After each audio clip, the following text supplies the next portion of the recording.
So this is it? This is the blue supermoon? Yep, that's it, Jay.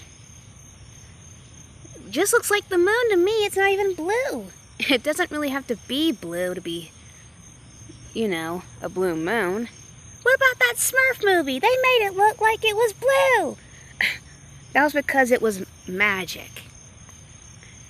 Oh, right. I personally think this moon looks beautiful. It may not look blue, but it looks so beautiful glowing in the sky like that. I agree, Indigo. Skye? Yeah, Jim? Even though it's not blue, I think it makes your feathers look bluer than they are right now.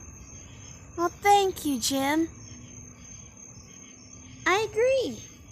Oh, Jake.